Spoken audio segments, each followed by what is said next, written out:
go. I'm at war with it, but it's hard to let it go. Alright, so in the 7th generation of gaming, one of the most popular questions somebody would ask when it comes to a shooter game that they've never played before is, how's the multiplayer? That's because people were so accustomed to FPS titles doing the same rinse and repeat nonsense by copying one another. And not to mention how very seldomly the game development companies incorporated their own original ideas. So online multiplayer ended up being the only method of longevity in shooter games. In the 7th generation of gaming, shooters were so run-of-the-mill that anything that deviated from the norm would instantly gain that particular game prominence. FPS titles of this era normally came shipped with a campaign mode, a multiplayer mode, and some sort of tertiary mode, which was normally some offshoot of survival mode.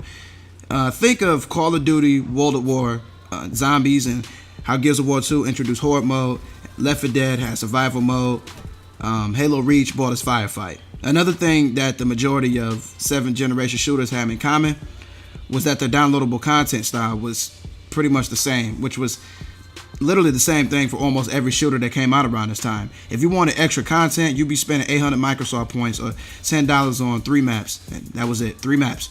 No new guns, no characters, no new campaign levels, just maps. And that's pretty pathetic because in hindsight, you were paying $10 for 3 extra sceneries to shoot people on. Literally, that's it.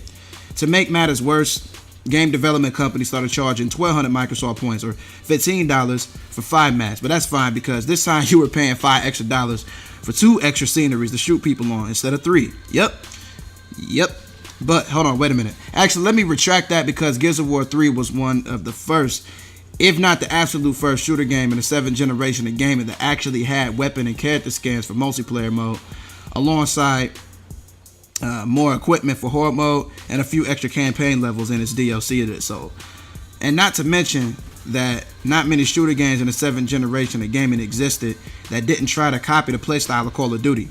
The Call of Duty series was raking in millions and millions of dollars for its run and gun multiplayer style, Zombies that I previously mentioned, and its casual gamer-friendly playstyle. But with that being said, a friend once told me that if you build it, they will come. And that's true in the sense that when a standard is set, everything and everybody else will copy the foundation that you laid down with the mindset that they'll replicate your success by doing exactly the same thing that you did.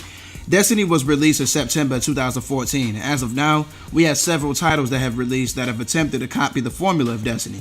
The Division was one of those games referred to as a Destiny killer, and I'm for certain that the upcoming title Anthem has also been referred to as the same thing. What these game development companies don't understand is that when they state that their title was going to vanquish another series, they're giving themselves some pretty big shoes to fill. This tactic is used as a marketing strategy to generate hype and siphon some of the fan base from the competitive game that they're more than likely going to be compared to.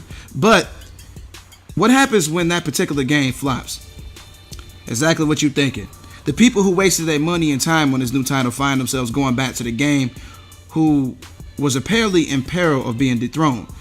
But you have a lot of people who bought Destiny, played it for a while, traded it in and complained that there wasn't enough to do, but those are the same people who went back to Call of Duty and other games that are even more devoid of content and comprehensive entertainment than Destiny is.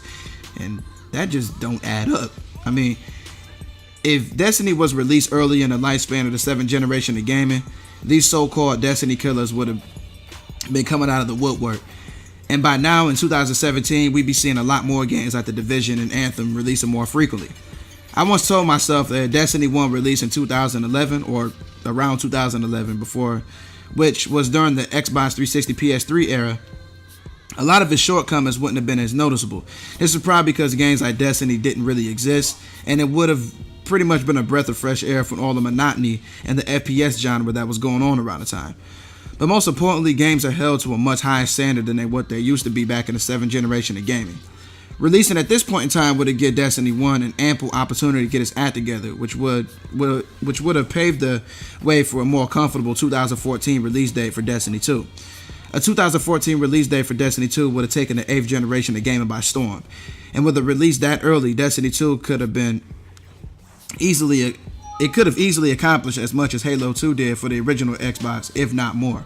Remember how I said that people used to always ask how's the multiplayer for a shooter game they never played before?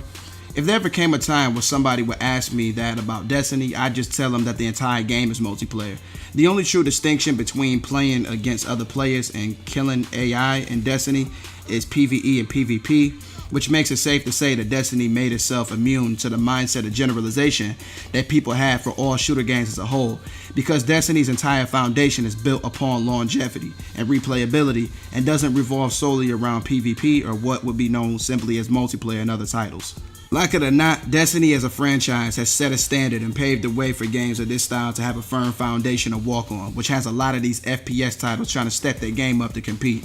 But then we find ourselves back on the subject of games copying one another, and that's what normally leads to their untimely downfall. But that just about does it for this episode, folks. I'll catch you on the next episode.